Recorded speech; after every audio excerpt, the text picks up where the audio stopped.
कि भाजपा पालती नहीं, भाजपा को आस्तीन में सांप पालने का नशा है, भाजपा को आस्तीन में सांप पालने की आदत है, भाजपा को आस्तीन में सांप पालने का शौक है। कि इन भाड़ों को, जिनका मैंने बताया कि जो इस तरह के कर्म कर रहे थे, ये तो इलाहाबादिया तो कहीं अपने माँ बाप को एक तरह से बता रहा था, ये तो सीधे प्रधानमंत्री मोदी और गृह मंत्री अमित शाह को गाली दे रहे थे। नहीं है, मगर जब इस तरह के देश विरोधी, समाज विरोधी, सनातन धर्म विरोधी, जब इस तरह के खतरनाक लोगों को भर भर मुंह में पैसा भरा जाता है, उनका सम्मान किया जाता है, तो आग जरूर लगती है। वो जो मेरे ऊपर टिप्पणी कर रहे थे, उनको मैं बता दूं कि मैं सतही बातों पे, सतही अध्ययन करके मैं किसी पे टिप्पणी नहीं करता। मैं जब किसी पे मोर्चा, किसी के नाम से मोर्चा खोलता हूँ, तो मैं फिर उसके बाप दादों तक की पूरा इतिहास रखता हूँ। अभी सर, हम लोग लगातार जब बात करते हैं कि जब जैसे कि अभी मयूर जी ही जो बात कह रहे थे, हाँ क्या हाँ, आमतौर पे होता है। और मयूर जी की जो शिकायत है, वो अगले टॉपिक पे हम लोग दूर करने जा रहे हैं, इसको भी जरा समझ लीजिए। बिल्कुल, इसीलिए हम लोग कह रहे हैं कि देखिए, अक्सर हम लोग इस चीज की चर्चा करते हैं लगातार, जिस तरह से बॉलीवुड का में एक बदलाव हुआ, सब कुछ हुआ, लेकिन बॉलीवुड में कुछ पालतू ऐसे अभी भी हैं, सत्ता और सिस्टम में पल करके भी उसी के खिलाफ खेल करते हैं। आप कह रहे हैं भाजपा ऐसे आस्तीनों को पालती है, हाँ, मतलब आस्तीनों को क्यों पालती है? ये मोदी युग से तक ही की बात ही नहीं है, मोदी युग से पहले अटल और आडवाणी युग अडवाणी से शुरू करता हूँ मैं, मनीष जी, अडवाणी युग से शुरू करता हूँ और आऊंगा योगी युग तक, अडवाणी से योगी तक का। कि भाजपा पालती नहीं, भाजपा को आस्तीन में सांप पालने का नशा है, भाजपा को आस्तीन में सांप पालने की आदत है, भाजपा को आस्तीन में सांप पालने का शौक है। ये मेरी समझ में नहीं आता, लेकिन अभी जो मैं बताऊंगा उसके बाद आप लोग मान जाएंगे कि मैं 100% सच कह रहा हूं। और ये जरा आइए अडवाणी से शुरू करते हैं। मनीष जी, देश के प्रधानमंत्री बने अटल जी, और उप प्रधानमंत्री बने लाल कृष्ण आडवाणी। गृह मंत्रालय का उनके पास पद था। लेकिन अडवाणी के यहाँ सबसे पावरफुल कौन था मनीष जी? किसी दर्शक को याद हो तो जरा लिखिए। किसी की नहीं सुनी जाती थी, ना आरएसएस में, ना भाजपा में, ना किसी ने। अगर अडवाणी का गृह मंत्रालय कोई एक आदमी चलाता था, तो वो आदमी था सुरेंद्र कुलकर्णी, जो जो बाकायदे, जिसे कहा जाए कि वो स्टैंप लगा, बाकायदे सर्टिफाइड कम्युनिस्ट था वो। उसने कौन सी घुट्टी पिलाई, क्या घुट्टी पिलाई अडवाणी जी को, कि वो बिल्कुल सटा, और सटा नहीं, गृह मंत्रालय में नंबर 1 पे था, वो नंबर 1 पे था। और हर महत्वपूर्ण चीजों को उसी की जानकारी उसके पास, मतलब वो वही था, आंख नाक कान अडवाणी जी का वो बना हुआ था। इतने सीनियर नेता, इतने अनुभवी नेता, लेकिन वहां पे सुरेंद्र कुलकर्णी उनके कलेजे से लगा हुआ था। और आपको ये भी ताजुब होगा कि जैसे ही अटल जी की सरकार गई, वो छिटक कर भागा, कि जैसे उसका कोई लेने देना नहीं। भाजपा गाली देने लगा, अटल जी को गरियाने लगा, 1000 कमियां बताने लगा। 6 साल वो रहा, तो वो इंसाइडर आया था, तो मैं उसको दोष नहीं देता, उसकी तो आपको करनी चाहिए तारीफ, कि सुरेंद्र कुलकर्णी वास्तव में बड़ा कलाकार था, कि वो अडवाणी जैसे व्यक्ति को दाव देके वो 6 साल रहा और इंसाइडर रहा, और सारी खबरों कहाँ पहुंचाता वो सब आप समझ सकते हैं। और जैसे हुआ उसको निकल गया, तो उसको गाली क्यों देते? वो जो काम करने आया तो उसने बढ़िया किया। ये तो इनसे पूछा जाना चाहिए, इनको कौन सा आनंद आ रहा था सुनील कुलकर्णी के साथ, माननीय लाल कृष्ण आडवाणी जी को, कि जो उसको लाद अपने कंधे में बैठा लेते। तो ये आस्तीन में सांप इस तरह से पाला जाता है। और वो केवल अडवाणी की आस्तीन का सांप नहीं था, वो जो अटल जी की सरकार थी उसके आस्तीन का सांप वो आदमी शामिल हुआ, वो सिद्ध हुआ। आप अगर अटल जी के उस कार्यकाल का पूरा वो देखेंगे, तो अटल 2004 में जो अटल सरकार की विदाई हुई सत्ता से, उसमें बहुत बड़ी भूमिका सुधीर कुलकर्णी या उसके जैसे कुछ और लोगों को पाला गया था। ये वो थे, ये आस्तीन के सांप थे। और अब आ जाइए जरा योगी जी पे। मनीष जी, अभी हम लोग इलाहाबादिया फलाने ढिमाके की बात की, ये क्या लिखा मनीष जी? सबसे पहले सुधीर कुलकर्णी का नाम मैंने लिखा था। अच्छा हाँ, ठीक है, लिखा होगा आपने, क्योंकि वो था ही, वो बहुत सर्टिफाइड था, सबसे तूती बोलती थी उसकी। मैंने लोगों को याद दिलाया कि भाजपा को शौक है, नशा है, आदत है, ये वो जाने। और जरा अभी मैंने आज तो इलाहाबादिया फिलाहाबादिया जिस समय कूड़े ढेर थे, कोई जानता नहीं था, तब मैंने 2019 में मनीष जी एक पोस्ट लिखी थी। वो दर्शक उसको देखें। और पहले मैं जरा आपको बैकग्राउंड बता दूं क्या थी। और उस समय, जैसे आज की तारीख में इलाहाबादिया है, उस समय मनीष जी एक जो पूरे गाली गलौज वाला वरुण ग्रोवर एक स्टैंड अप कॉमेडियन आया था, और बड़ी वो आग मूती थी उसने, वरुण ग्रोवर और कुणाल कामरा, ये सब ये सब घूम रहे थे मंडी में। और उस वरुण ग्रोवर अपनी ऐसी तैसी डेमोक्रेसी करके अपनी चलाता था कंपनी, और उस कंपनी का प्रोग्राम लखनऊ के अंदर आयोजित हुआ, और उसके प्रोग्राम को मनीष जी स्पॉन्सर किसने किया? लखनऊ मेट्रो और पर्यटन विभाग उत्तर प्रदेश सरकार ने। और 4 दिन का प्रोग्राम था वो। और मेरी कोई रुचि नहीं इस तरह के, ना इन लोगों को मैं कभी को देखता हूँ तो मेरी निगाह से वो निकल गए। मैं उसके 2-3 दिन, मैं बल्कि 4-5 दिन बाद मैं जब मेट्रो में बैठा तो पूरी मेट्रो उनके पोस्टरों से रंगी हुई थी, यानी उस पर प्रचार था। तो उसके बाद मैंने फिर एक पोस्ट लिखी थी, और उस पोस्ट का परिणाम अभी आपको बताऊंगा। पहले जरा समझ लीजिए कि वो लोग थे कौन, और मैंने सबूत के साथ डाला है, उसका स्क्रीनशॉट डाला है, और उसके साथ वो सबूत डाले हैं। और जरा मैं पढ़ता हूँ मनीष जी, आपको दिखाते जाएंगे। बहुत रोचक किस्सा है, मैं पढ़ के सुना रहा हूँ आपको। और आप सोचिए, जो मैंने कहा ना कि ये इलाहाबादिया पहला नमूना नहीं है। इस तरह से भाजपा को अपने आस्तीन के सांप कैसे पालती है, जरा सुनिए। कि वर्षों से प्रधानमंत्री मोदी बीजेपी, आरएसएस, हिंदुत्व और भगवे के खिलाफ, विशेषकर प्रधानमंत्री मोदी के खिलाफ लगातार जहर उगलने वालों की आवभगत में प्रधानमंत्री मोदी के संसदीय क्षेत्र बनारस से विधायक, उत्तर प्रदेश सरकार के मंत्री महोदय के मंत्रालय ने लाखों खर्च किए। इसी 12 दिसंबर से 16 दिसंबर तक, यानी 2019 की बात कर रहा हूं, इसी 12 दिसंबर से 16 दिसंबर तक लखनऊ में करोड़ों की लागत से दिल्ली और मुंबई के कुछ नामी गिरामी मस्करों, बाणों, गवैयों की महफिल सजाई गई। मनीष जी पहले खबर दिखा दीजिए, जो है उसके बाद ही ये ट्वीट हम लोग दिखाएंगे। इन सबसे नीचे नहीं, वही उसी में तीसरा तीसरा वाला जो, और आइए बगल में इसके एक और होगा, ये मेरी इसीलिए ऊपर डेट भी पड़ी है, दिसंबर 2019 की तारीख। हाँ, इसी 12 दिसंबर से 16 दिसंबर तक लखनऊ में करोड़ों की लागत से दिल्ली और मुंबई के कुछ नामी गिरामी मस्करों, बाड़ों, गवैयों की महफिल सजाई गई। इस महफिल को प्रस्तुत करता या स्पॉन्सर था उत्तर प्रदेश सरकार का उत्तर प्रदेश पर्यटन मंत्रालय, और उत्तर प्रदेश सरकार का ही Lucknow metro rail corporation.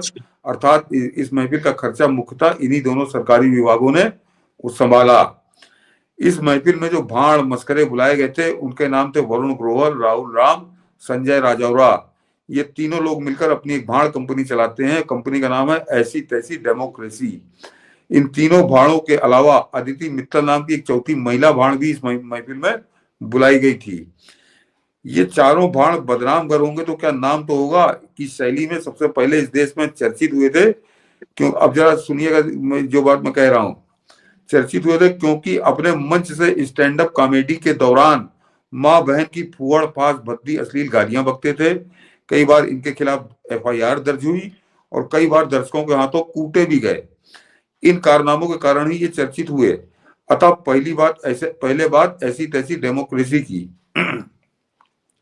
Social media में सक्रिय हर राष्ट्रवादी इन तीनों भाड़ों को भली भांति जानता है और सोशल मीडिया में इनसे लगातार जूझता लड़ता है, क्योंकि इन तीनों भाड़ों को, विशेषकर इसके सरगना वरुण ग्रोवर के ऐसे दर्जनों वीडियो आपको मिल जाएंगे जिनमें, अब यहां से मनीष जी इनके कुकर समझिए, दर्जनों वीडियो आपको मिल जाएंगे जिनमें वो प्रधानमंत्री मोदी के खिलाफ उनके निजी पारिवारिक जीवन को लेकर भद्दी अश्लील टिप्पणियों की बौछार करता दिखेगा।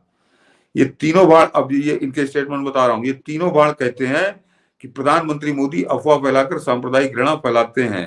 ये तीनों भाड़ नागरिकता संशोधन कानून को जहर कहते हैं, यानी CAA NRC को। अरे, रामलीला मैदान की रैली में प्रधानमंत्री ने 250 झूठ बोले, ऐसा बताया। हाँ, मैं आ रहा हूँ सीधे। ये तीनों भाड़ कहते हैं कि रामलीला मैदान की रैली में प्रधानमंत्री ने 250 झूठ बोले। ये तीनों भाड़ नागरिकता संशोधन कानून को, नोटबंदी और प्रधानमंत्री मोदी को जिन्ना कहते हैं।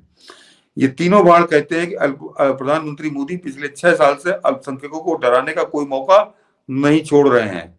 ये तीनों भाड़ प्रधानमंत्री मोदी, गृह मंत्री शाह समेत RSS, BJP के लिए कहते हैं कि कुछ मक्कार लोग इस महान देश को धर्म के नाम पे बांटने में लगे हुए हैं। मासूम छात्रों पर पुलिस से लाठी गोलियां बरसवा रहे हैं। ये तीनों बाढ़ प्रधानमंत्री नरेंद्र मोदी को गोभी जी कहते हैं। मोदी जी नहीं, गोभी जी, जो खाने वाली सब्जी होती है। यह तो कुछ उदाहरण मात्र हैं जिनके स्क्रीनशॉट पोस्ट के साथ दे रहा हूं। पिछले कई वर्षों से इनका यह भद्दा अश्लील गोरख धंधा सोशल मीडिया में चल रहा है। इनकी ट्विटर टाइमलाइन जाकर देखिए तो आपको इनके हजारों ऐसे ट्वीट मिलेंगे जिसमें प्रधानमंत्री मोदी, मुख्यमंत्री योगी, बीजेपी, आरएसएस, हिंदुत्व भगवे के खिलाफ द्व्यर्थी अश्लील टिप्पणियों से जहर उगलते दिखेंगे।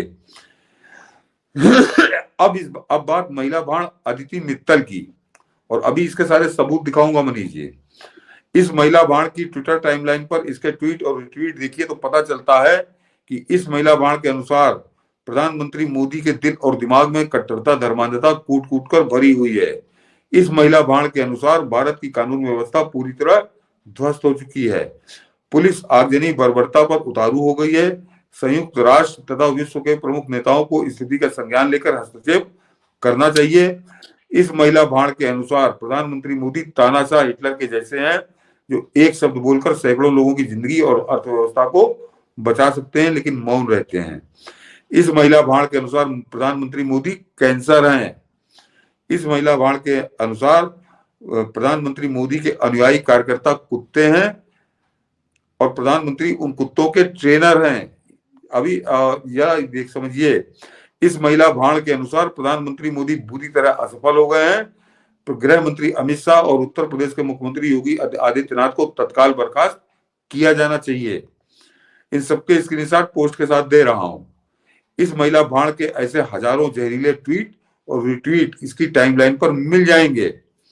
लेकिन उत्तर प्रदेश सरकार के पर्यटन मंत्रालय के मंत्री महोदय, प्रमुख सचिव, विशेष सचिव और सचिव को इन बातों से कोई फर्क नहीं पड़ता। ये है जो मैंने अभी कहा था, इन बातों से कोई फर्क नहीं पड़ता।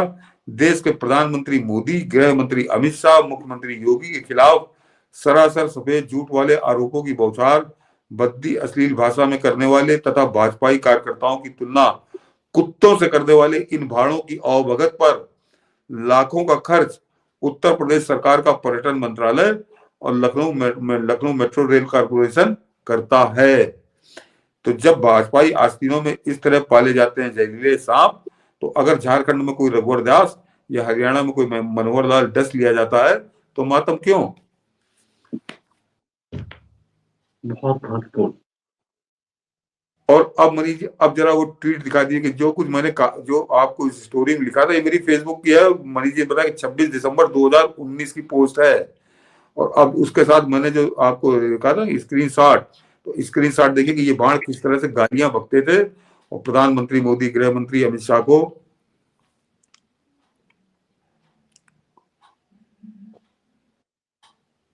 ये तो अदिति राणा आयुब है, अदिति मित्तल है, उनको सबको रिट्वीट किया है इन्होंने। वो ये सारे इनके ट्वीट पड़े हुए हैं।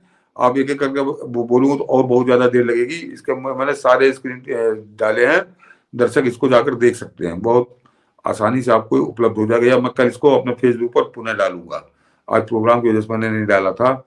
तो आप मनीष जी अब जरा हटा लीजिए इसको। मैंने कहा ये सारे इसके पड़े हुए हैं स्क्रीनशॉट, आप लोग इसको पढ़ सकते हैं कि जरा गौर करिए कि इन भाड़ों को, जिनका मैंने बताया कि जो इस तरह के कुकर्म कर रहे थे, ये तो इलाहाबादिया तो कहीं अपने माँ बाप को एक तरह से बता रहा था, ये तो सीधे प्रधानमंत्री मोदी और गृह मंत्री अमित शाह को गाली दे रहे थे। लेकिन इसको कौन मंत्री समर्थन दे रहा था? वो जो प्रधानमंत्री के बनारस से विधायक, बनारस के कोटे से मंत्री योगी सरकार में, और वो आदमी लाखों रुपया दे रहा था इन लोगों को यहाँ पे लखनऊ में प्रोग्राम करने के। प्रोग्राम करवाया उसने, 4 दिन चला प्रोग्राम। मैंने तो उसके बाद देखा तो 26 तारीख को लिखा।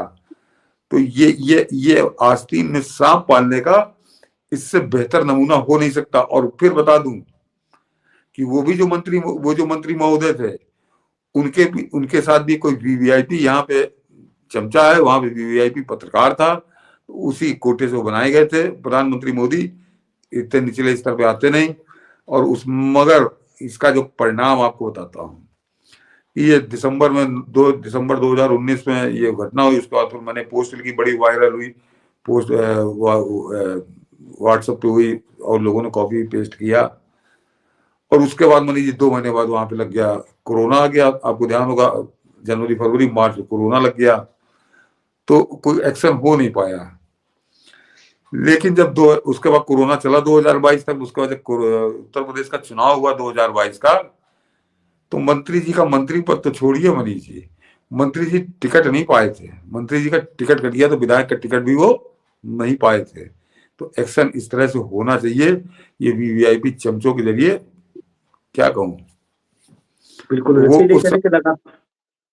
उस समय योगी बाबा को केवल 2 महीने 2 साल हुए थे, तो योगी बाबा उस तेवर में नहीं थे, लेकिन इतना तो हो ही गया था। लेकिन आज की तारीख में मैंने कल आप लोग को बताया था कि एक आया था अपना बाणा लेके बोरिया बिस्तर, तो कैसे समिटवाया था। तो भाजपा को शौक है ये इलाहाबादिया वाला। अब मनीष जी जो कुछ लोग बता रहे थे ना कि पता नहीं उस वीवीआईपी चमचे से मेरी क्या दुश्मनी है, मेरी कोई दुश्मनी नहीं है। और ये जो मैंने आपको 6 साल पुरानी आपको रिपोर्ट निकाल के दिखाई, तो इसमें तो वीवीआईपी चमचे से कोई लेना देना नहीं है। मगर जब इस तरह के देश विरोधी, समाज विरोधी, सनातन धर्म विरोधी, जब इस तरह के खतरनाक लोगों को भर भर मुंह में पैसा भरा जाता है, उनका सम्मान किया जाता है, तो आग जरूर लगती है मनीष जी। कोई हम लोग जो है साधु नहीं है, संत नहीं है कि हम जिस पाप के खिलाफ लड़ रहे हैं, वो पाप करने वाले पापियों को तुम बुलाकर सम्मानित करो, उनका महिमा वंदन करो, तो वो करने वाले और वो करवाने वाले उनके ऊपर तो प्रहार होगा। ये हमें आज बताना था। बिल्कुल अनिधि, नहीं चाहते ये। मुझे लगता है कि हो सकता है कई बार बातें वहां तक नहीं पहुंचती है कि आप किसको सलाहकार रखते हैं इतने बड़े सिस्टम में, लेकिन यदि पूरी इस तरह की साजिश करने वालों को मंच दिया जाता है इस तरह के साथ, तो आपको कभी ना कभी तो वो डसेंगे, क्योंकि उनका इंटेंशन देश से कोई मतलब है नहीं। इसीलिए यदि रेलवे में भी आप देखिए ठेका प्रणाली में ऐसे चमचों को, जो चापलूसी ऐसी चीज है कि कहा जाता है कि भगवान को भी अच्छा लगता है, तो आप यदि ऐसे लोगों को करेंगे, तो आप यदि आस्तीन में पालेंगे, तो फिर रेलवे में भी किसी ढंग से कोई ना कोई वो खेल कर देगा। ऐसे समय में जब आप भरोसेमंद लोगों को नहीं रखेंगे। नहीं मनीष जी, ये लोग कभी ना कभी वाले नहीं है, ये केवल अवसर के प्रतीक्षा में है। इनको अवसर नहीं मिल रहा है, ये पहले अवसर में डसेंगे, बहुत बुरी तरह डसेंगे। और मैंने जिस आस्तीन के सांप से बात शुरू की थी, वो सुधींद्र कुलकर्णी को कभी ना कभी वाला नहीं था। जैसे ही अटल जी की सरकार गई, उसने ऐसा डसा था कि 10 साल यहाँ पानी नहीं मांगा भाजपा ने। अब उसको पूरा श्रेय तो मैं नहीं दूंगा, लेकिन हाँ उसमें उसका बड़ा योगदान था। वो अटल जी गए और बस उसने अपना हाथ पांव झाड़े कर चल दिया वो। अन्यथा 6 साल उसको तो कायदे से सबक मनीष जी बाल ठाकरे ने सिखाया था। बाल ठाकरे ने बंबई की रोड में पकड़ के उसका मुंह काला करवाया था उसका, और उसके बाद फिर वो खिसिया गया, तो फिर उसी काले मुंह के साथ आया वो। प्रेस कॉन्फ्रेंस उसने की थी, तो पूरे काले मुंह के साथ बैठा हुआ है, वही कर रहा है। लेकिन ये साहस, ये काम केवल बाल ठाकरे ही कर सकते थे। बाल ठाकरे ने करवाया था। वो शिव सैनिकों ने उसको पकड़ा रोड पे और पूरा मुंह उसका बड़े आराम से काला करा, और वो काला मुंह लेकर अपना प्रेस कॉन्फ्रेंस करने आया था। वो सोचा था मैं कुछ मुझे सहानुभूति मिलेगी, लेकिन पूरा हिंदुस्तान बाल ठाकरे के साथ था। उसकी तफरीह हुई थी। बिल्कुल, एक टेंट हाउस वाला, कई लोग कहते थे कि जब हम लोग सिर्फ बीजेपी कवर करते कि टेंट हाउस से उसने कईयों को मदद किया। एक ऐसा अंधेबाज जो है वो इस कदर छा गया कि आप उसके बिना आडवाणी तक तो पहुंचना, कि आप उसके बिना सिस्टम तक नहीं पहुंच सकते थे।